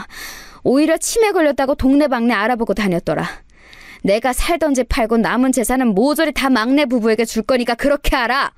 첫째, 둘째 너희는 너희 마누라들이 이러고 다니는 거 알고 있었냐? 전혀 몰랐어요, 엄마. 너무 죄송해요. 저는 제 아내가 저럴 줄은 꿈에도 모르고 있었어요. 당신 제정신이야? 우리 엄마한테 어떻게 이럴 수가 있어? 친정 빚은 핑계였던 거야? 어떻게 사람이 눈 하나 깜빡 안 하고 이래? 나 당신하고 도저히 못 살아. 이혼하자. 난 그것도 모르고 열심히 일해서 당신한테 돈 가져다 주고 있던 거야?